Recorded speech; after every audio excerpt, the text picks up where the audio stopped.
E aí, pessoal, nós estamos de volta para trazer para vocês mais uma review de um filme que está estreando nessa semana nos cinemas. É Aves de Rapina e um subtítulo enorme que eu não vou lembrar qual é, da Arlequina, sobre a Arlequina. Isso, a Emancipação Fantabulosa. Isso, a Arlequina e sua Emancipação Fantabulosa.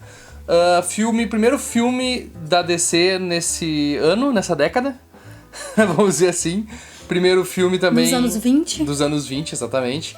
E o primeiro filme de quadrinhos que a gente tá analisando esse ano. E antes da gente começar, não esqueçam de deixar aqui embaixo seu comentário, o que você espera desse filme, o que você... Você tá afim de assistir esse filme? Você tá realmente curioso pra saber o que acontece nele? Se você não tivesse, você não estaria assistindo esse vídeo. Mas enfim, deixa um like na review pra dar uma força pra gente. E também compartilha ela nas redes sociais. E não se esqueça de se inscrever no canal. Assim, próxima vez que um vídeo estrear, você pode ver ele logo em primeira mão e poder comentar aqui e conversar com a gente sobre o que você acha desse assunto. E obviamente não esquece, nós temos um apoia.se/canal-sidequest, onde você pode nos apoiar com a partir de R$1 por mês, e a gente pode fazer vídeos como esse toda semana. Maria. Eu fiquei chocada com o quanto eu me diverti assistindo esse filme. Todas as cenas me divertiram de alguma maneira, e eu acho que eu nunca me diverti assim vendo o filme da DC antes. Eu achei que... Vamos comparar com os dois únicos filmes da DC que eu acho que são, de fato, bons, tirando o Coringa. Tá. Ou três. Que são Mulher Maravilha, Sim. Shazam e Aquaman. Ok. E eu me diverti mais vendo esse filme do que qualquer um desses três. Porque eu acho que Mulher Maravilha tenta ser muito sério. Verdade. Shazam tenta ser muito pastelão. E Aquaman tenta fazer um balanço entre os dois. E eu acho que ele falha nessa parte. E é onde eu acho que esse filme foi muito bem sucedido. Pois é verdade.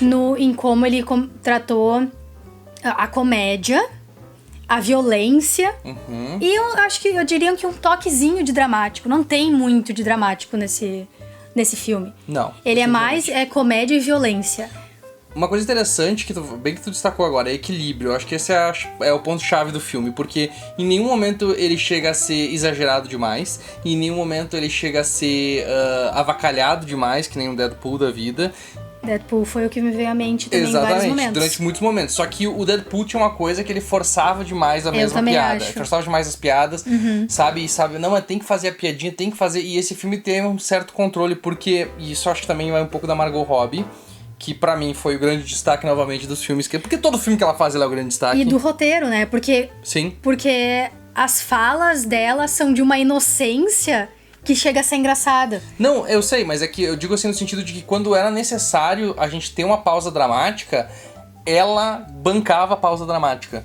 Então, nos momentos que a Arlequina ficava triste pensativa, séria, tu sentia essa mudança na personagem e não era uma mudança que vinha do cu. Ela vinha de algum momento onde aquilo foi realmente... veio se construindo essa ideia disso. Então, quando ela aparece, ela não é estranha. Ela é extremamente genuína quando ela acontece. Então, nesse ponto que eu ressalto a questão da Margot Robbie. Mas sim, o roteiro é muito bem... Muito gostoso. Muito gostoso a forma como ele constrói toda a história. Porque tu não chega a achar que as coisas estão saindo de controle. Como, por exemplo, num Esquadrão Suicida, onde tudo parecia que tava tudo indo pelo... Cada um tava fazendo o que bem entendia ali, e eles reuniram tudo num filme e colocaram. Esse aqui tudo parecia muito comedido, e as coisas foram se desenvolvendo, e as relações entre os personagens foram se desenvolvendo de uma forma coerente. E... Surpresa, foi uma surpresa total pra mim, eu gostei demais do filme. E a parte que eu mais amei... O vilão não tinha um super mega plano de como ele queria destruir o mundo ou tomar Gotham, porque ele queria mostrar pra Gotham como eles são o lixo da humanidade ou qualquer coisa besta dessas. Nada de uma humanidade. Ele é só um homem mimado que quer tudo, que acha que tudo é dele. E é só isso. É simples assim. E ele foi o melhor vilão que a DC já fez até hoje. Nos filmes. Deixa eu deixar bem claro que é a DCU. Eu tô falando... É que o Coringa é bom. O Coringa sempre vai ser bom. Não, o Coringa do Jared Leto. Não, do Heath Ledger. Não tá no DCU? Ah, tá, no DCU. Tá, do DCU, ok. O que eu gosto desse filme e o que me chamou a atenção é que, assim... ele é extremamente sincero naquilo que ele tá falando. Então, tu não sente vergonha alheia quando as piadas não acertam. Não é sempre que eles acertam as piadas, às vezes tu sente... Esse aqui passou um pouquinho do limite. Mas eles não ficam forçando demais, eles são super generosos em construir a história e não se preocupar. Errou, beleza, segue adiante, o filme continua e não fica se focando nesses pequenos pontos da história, assim, não fica repetindo essas coisas. E o mais importante é não sentir vergonha alheia como eu senti, por exemplo, em O Coringa. Por mais que O Coringa seja um filme completamente diferente, um filme artístico... Eu nem conto nessa lista o filme do Coringa. Não tem como contar, ele é completamente diferente. Mas ele tinha alguns pontos da história que eles eram meio que tipo, puta, pra que isso, sabe? Tipo, de novo isso... Pra que mostrar de novo que a guria não existia? Todo mundo já tinha notado isso na primeira vez. Não, tem que mostrar todos os flashbacks. Ou, tem que fazer a ligação com o Batman, porque senão não sabe, umas coisas que a gente criticou aqui aquela vez. E esse filme não teve esses momentos. Porque, tipo, a história foi extremamente simples, uma história extremamente honesta. Começo, meio e fim, contou seu negócio, desenvolveu seus personagens, toca adiante o baile e vai embora. E tudo isso muito bem feito. Né? E eu acho que também vem da diretora, que é uma diretora, vamos dizer, estreante em blockbusters. Até então, do currículo dela, eu particularmente não assisti nada do currículo dela. São filmes pequenos, são filmes independentes. Ela é uma diretora asiática que usa atores asiáticos para os filmes dela. E ela faz filmes pequenos e independentes. E eu acho que isso é uma coisa que está se pagando muito bem no DCU. Porque eles estão... Depois que eles fizeram aquela primeira leva de cagadas deles... com todos aqueles filmes ruins que a gente não aguenta mais falar, eles começaram a acertar porque eles pegaram esses diretores com personalidade e deixaram eles atuarem nos filmes deles. Atuarem no sentido de colocarem a sua impressão. Colocarem a personalidade deles ali. Uhum. Que é uma coisa que esse filme tem que 80% dos filmes da Marvel não tem, que é personalidade. Autoralidade. Autoralidade, assim como... Coringa teve sua própria personalidade, teve sua autoralidade, por mais que a gente tenha criticado o filme, ele é um filme que diferencia completamente dos filmes da Marvel, assim como o Shazam teve uma visão diferente dos filmes da DC, assim como Mulher Maravilha. Então, tipo, é uma nova fase dos filmes da DC, onde a gente tá conseguindo ver aquilo que eles nos prometeram inicialmente. Esses filmes vão ser diferentes, esses filmes vão ter uma personalidade própria, esses filmes vão ter uma história própria pra contar, e esse é um filme que faz isso, e muito bem. Muito bem. Gostei muito das cenas de luta. Acho que todas as vezes que elas são apresentadas... Todas as cenas de lutas foram maravilhosas. Fora a final, que eu acho que foi um pouquinho atropelada demais, mas ainda assim eles tinham tempo pra respirar. Não é um monte de ator lutando contra um monte de CG. É verdade. Começa aí. Começando por aí. Começa por aí. Vamos levar em consideração. Segundo, que eu acho que sempre que a gente vê mulheres heroínas lutando nos filmes, é sempre tudo muito limpo. Uhum. Sabe? E aqui não é limpo, não. É sujo. Elas apanham de homens. Elas apanham. Elas batem isso. muito. Uhum. Tipo, muito forte. E eu levanto a minha suspensão de descrença, claro, de que a Arlequina conseguiria bater em todo mundo, em caras armados com um taco de beisebol e, sabe, ganhar de todo mundo. Suspensão de crença. Tem que ter suspensão de descrença, desculpa. Suspensão de descrença. Todas as lutas eu acho que são maravilhosas e eu acho que isso também vai muito das atrizes que estão interpretando essas personagens principais. Um dos pontos positivos da própria Arlequina lutar é que ela utiliza movimentos de balé e de ginástica artística. E eu acho que isso foi muito legal, porque incorporou nela uma nova forma de ela lutar. E o legal disso tudo é que eles pegam e eles não ficam fazendo aquela cena cortada. Porque pra te dar ideia de ação. Porque a Scarlett Johansson não consegue fazer as cenas de luta. Então o que ela tinha que fazer? Tinha que cortar a Viúva Negra fazendo tudo. Então todas as cenas dela fazendo é um corte aqui, corta e junta. E aqui não, aqui a gente tem um monte de plano aberto. Não sei se todas eles são a Margot Robbie, eu acho que tem várias dublês que ajudam, que fizeram as cenas, com certeza tem dublês. Mas as cenas são super bem coreografadas, com tela aberta, a cena dela invadindo a delegacia foi maravilhosa.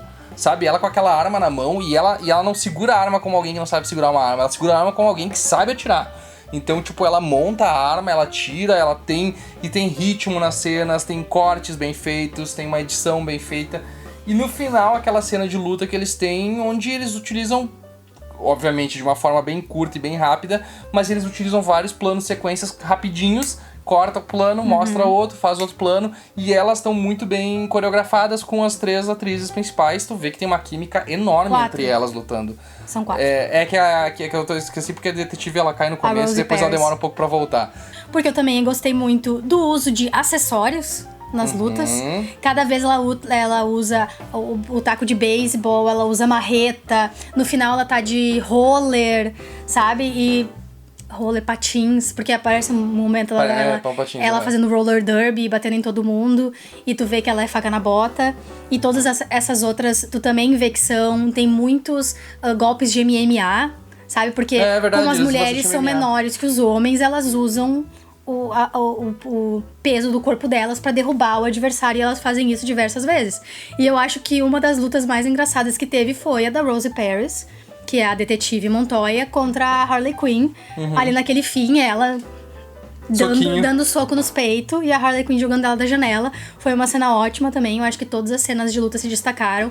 E como eu disse, não tem um swarm de personagem de CG com quem ele só tem que atirar assim, daí, peguei. Porque eu acho que em todo filme a Harley Quinn usa uma arma de fogo que é 2 vezes.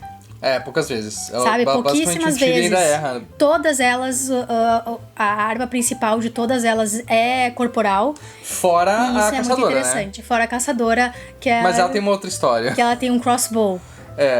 Que é muito engraçado. Pelo amor de Deus, é muito engraçada essa história da caçadora. Sim, é muito porque bom. a questão é triste de... a história dela, na verdade, mas eles tratam de uma forma muito engraçada. É uma subversão de expectativas que eu acho que é bem trabalhada, que é a pessoa que tem a história mais trágica de todos eles. É a pessoa de quem eles tiram sarro no filme. E daí eles tiram sarro da questão de ser uma personagem sisuda, em busca de vingança, posuda, toda de preto, que me lembra Birds of Prey, a série da CW. No começo dos anos 2000 tinha uma série da CW que durou uma temporada, que era Birds of Prey, e tinha a caçadora, e ela era toda brooding. E, nossa, ela era atormentada, e eu gostei que, tipo, aqui eles levaram a personagem dela com um pouquinho mais de senso de humor. Sim. E, em geral, assim, eu acho que casou muito bem, porque a forma como eles também utilizaram a trilha sonora pra mostrar novamente, assim, que esse filme aqui... Porque, assim, a nossa base de comparação de filme de super-herói feminina a gente tem a Mulher Maravilha, que é uma coisa super empoderada, mas super séria, super grave. Super... Sério, eu preciso salvar a humanidade. E aí a gente tem a Capitã Marvel, que eu acho que é um filme extremamente plástico pra mim. Ele é vamos dizer assim, uma propaganda extremamente editada e clean de uma mulher. Vamos fazer nossas meninas serem fortes, bibibi, E tudo bem que é uma vilã que a gente vai estar representando aqui, mas a história que a gente tem da Arlequina e de tudo que ela passa é uma história que eu acho que ela é mais visceral e é uma história mais presente, mais próxima das pessoas que estão assistindo. Então é muito mais fácil alguém se identificar com essa história de um relacionamento abusivo, de tentar superar por conta própria as coisas, ou de no trabalho tá sendo subjugada por uma outra pessoa que tomou os créditos por ti, que é um homem no caso, ou por ser, vamos dizer assim, como a Canário, que é objetificada por um outro cara, que é extremamente misógino. Então, tipo, tem todas essas partes que se constroem e que eu acho que se aproximam muito mais da nossa realidade do dia a dia e colocam essas personagens mais próximas também. E eu acho que esse é um grande ponto forte, porque daí a trilha sonora também acompanha isso. A trilha sonora é basicamente só mulheres, eu não lembro, majoritariamente só mulheres. Eu não posso dizer com certeza que são só músicas interpretadas por mulheres, mas acredito eu que seja assim.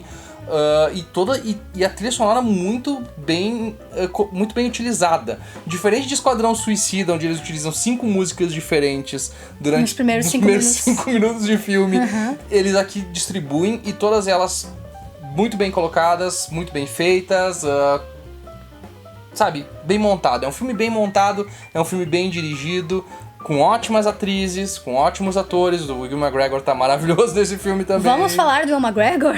Mas antes da gente entrar na parte de spoilers propriamente dito, você que tá assistindo até agora, a nossa recomendação é... Veja. assista no cinema de preferência, vale a pena. O filme é muito bem feito. Depois vem contar aqui pra gente o que você achou e aí, obviamente, assistir a parte com spoilers. A partir de agora teremos spoilers, então fique ligado. Mas que quando a gente entrou no filme, eu tinha esquecido que ele tava nele. Tinha esquecido. E foi uma grata presença nesse filme. E aí fica a dúvida, né? Será que ele que trouxe a Mona Flowers, que é a namorada dele, pro filme, ou ela que trouxe ele pro filme? Os dois têm méritos pra terem vindo por conta própria, mas que é uma grande coincidência eles dois estarem nesse filme. É uma grande coincidência. E os dois estão ótimos, mas o Ewan McGregor, pra mim, é o grande destaque desse filme. Ele foi maravilhoso. Ele foi um vilão muito, muito engraçado em tempos e muito... Pra falar a verdade, eu queria ter visto um pouquinho mais do lado psicótico dele. Sim, porque quando se mostrava era muito massa. Porque ele é o Máscara Negra, ele tem essa máscara negra que ele usa uma vez no filme. Gostaria de ter visto mais esse lado psicótico, porque o que a gente vê é ele mandando as pessoas serem psicopatas. Mas não ele realmente sendo, Sim. Mostrando esse lado feio dele. Mas é porque ele não é isso. Aí que tá, ele é um manipulador. Tudo bem, não vou dizer nos quadrinhos, tá? Nos quadrinhos, Máscara Negra é um personagem diferente, blá, blá, blá. Mas aqui, o que eu acho que o que eles quiseram mostrar nesse filme é que ele é um cara que manipula os outros pra fazer aquilo que ele quer fazer, que ele quer atingir. Exatamente, tanto é que ele não gosta de botar... Ele tá sempre de luva, ele não gosta de encostar nas coisas. Quando a menina tem catarro no nariz dele, encosta nele, ele fica todo enojado, porque ele é uma pessoa que não gosta de sujar as próprias mãos. Então o que ele vai fazer? Ele sempre vai mandar os outros fazer o trabalho dele. Porque ele é um covarde, porque ele é um misógino, porque ele é um manipulador. Então, tipo, eu acho que faz dentro da construção do personagem, dessa história que tá se contando, que era essa personagem tentando se livrar daquela coisa que tá na cabeça dela, que faz ela sempre se submeter. Esses homens. Ele representa todos esses homens. Eu não consigo parar de rir da cena dele mostrando pra Canário as coisas que ele pegou na África. Ah, sim, é muito bom. Era sujo. Deve ser muito bonito. Era sujo. Tudo sujo, tudo nojento. E daí ele fala, Eca, eu amo. E até a forma como eles tratam ele no começo, tu pensa assim, poxa, os caras vão querer fazer ele ser... vão tornar ele gay, e tipo assim, pô, vai ter um personagem gay que é extremamente mais um vilão gay, sabe? Tipo, que é uma coisa assim, porra, meu, sério. Mas aí tu vê que não, o cara só é um frescalhão. Um filhinho de mamãe. Filhinho de mamãe. E tanto é que, tipo assim, se tu tem alguma... Normalmente, esse tipo de filme gosta de criar uma simpatia pelo vilão, né? Gosta de, não, mas olha como ele é divertido, olha como o Coringa é divertido, olha como o Coringa é perturbado, mas olha, tem essa questão aqui que justifica.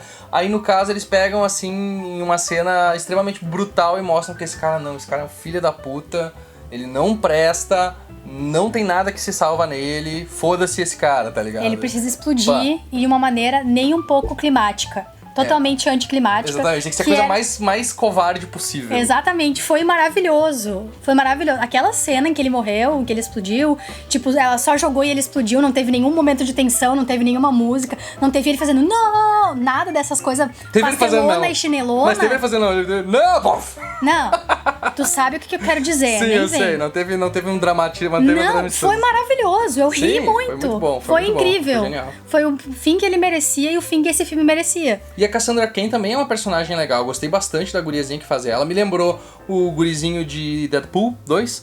Só que eu achei que esse personagem foi melhor escrito do que aquele lá.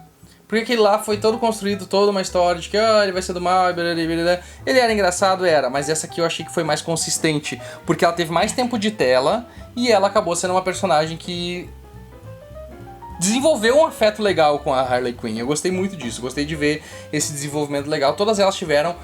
a gente não tem como a gente não traçar um paralelo entre esse filme e os filmes do Deadpool. Eu acho que essa vai ser uma comparação que a gente deve ver em várias reviews. Já tá saindo bastante, inclusive. Porque ela é uma personagem que é uma anti-heroína, ela narra a maior parte do filme, ela quebra a quarta parede, sabe? Tipo, tem muitos elementos, só que, como a gente disse no começo da review, ela é mais competente que o Deadpool na parte da comédia. Ela não se vale de piadinhas prontas e referências à cultura pop pra ser engraçada. Ela é engraçada na própria inocência e na maneira com que ela conta a história. E uma coisa que eu gostei também é que eles não usam tanto sangue CG. Porque o Deadpool usava muito aquele sangue CG, que não tem graça nenhuma particularmente, eu não acho graça de sangue CG. Mas, e ela quebra a quarta parede, que foi a coisa que eu talvez eu menos gostei do filme. Foi quando ela quebrava demais a quarta parede. Eu acho que não precisava disso. Eu acho que ela foi pouco. Mas eu acho que não precisava. Não precisava desde o começo, sabe? Tava legal a história como tava indo. Quando ficava quebrando a quarta parede, eu não curtia tanto. Mas o fato dela não utilizar tanto, mas ainda assim ser extremamente físico... Porque assim... cortar um pedaço, desmembrar um personagem, como o Deadpool fazia em praticamente todas as cenas. Na primeira cena é legal, na segunda cena é legal, na terceira cena já tá de saco cheio, porque você já viu aquilo 500 vezes. Então é muito mais interessante ver, por exemplo, os momentos onde ela quebra a perna de um personagem, tu sente muito mais. Ou quando ela pega e toma um chute, e arranca uma porta de um carro, que nem tem uma cena que tu sente o impacto, tu sente a dor que ela tá sentindo, sabe? Ou que tu vê os outros personagens se esborrachando, se quebrando no meio. Eu acho que tem mais impacto e é mais gratificante pro espectador, sabe? Do que tu ter só um monte de sangue espirrado na tua tela. E isso acaba fazendo com que o trabalho dos dublês e o trabalho da coreografia seja um trabalho mais interessante, porque tu não pode deixar que a cena seja só genérica, se tu não vai ter sangue, se tu não vai ter esse tipo de coisa, se tu não vai ter uma coisa pra chamar muita atenção, tu tem que fazer com que a cena seja interessante por si só. Então, vou pegar de novo o exemplo que pra mim foi uma das melhores cenas, que foi a cena da delegacia. Que tem um dos melhores momentos também, melhor inclusive que Kick-Ass, porque Kick-Ass era pra ter uma cena assim e não teve, que é o momento em que eles começam a atirar e começa a cair neve na cara dela, que é na verdade cocaína. E aí ela cheira aquela cocaína e ela fica doidaça, assim, sair matando todo mundo. Porque aquela cena foi muito massa. Porque, tipo assim, já tava meio cansado, tava meio cansativo. Ela tava meio cansada como personagem. E aí tu vê ela retomando, assim, a força, indo pra cima e batendo. E as cenas extremamente bem coreografadas, com ela jogando uma marreta, acertando dois caras. Então, sensacional. Tudo isso colabora, assim, pra esse filme ser mais criativo nesse departamento também do que o próprio Deadpool, que seria a forma mais fácil de comparar. Uhum. A única coisa que eu não gostei no filme, o Zaz. Uhum. Eu não gostei dele como personagem e eu não gostei do ator que interpretou ele sendo o ator desse personagem. Foi o único ponto negativo pra mim, mas ele não aparece o suficiente pra ser um detrimento ao filme. Eu só não gostei mesmo. E eu acho que é muito legal, assim, a forma como eles não usaram o Coringa mas apenas... Não teve nenhum cameo ou nada, não teve uma foto. Quem era. Não deu nem pra saber quem era ele. Porque, tipo, eles cortaram até a cena que tinha o Jared Leto, eles cortaram fora, assim, deixaram só um pedacinho dela. Tinha só um desenho que a própria Arlequina fez. Uhum. E o resto foi, tipo, ela falando de como ela se sentia. E eu gostei como esse personagem foi desenvolvido. Eu gostei quando ela começa a se abrir no bar que ela tá bebendo e ela começa a falar pras pessoas como ela se sente, por que ela precisa ter alguém pra coordenar, mandar ela fazer as coisas, por que ela não consegue fazer as coisas por conta própria, por que ela é tão difícil pra ela, foi pra ela se libertar e por que ela não consegue ir adiante, não consegue mover na vida. E acho que isso foi tudo bem forte, bem comovente, bem legal. E, enfim, eu acho que deu um bom início, meio e fim pra história. Mostrou uma história de superação que não foi nem um pouco clichê, nem um pouco aquilo que esperava.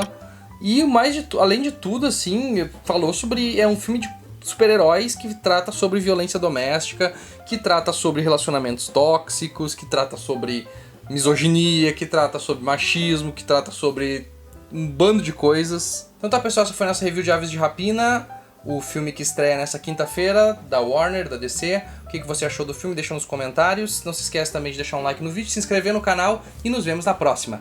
Tchau! Tchau!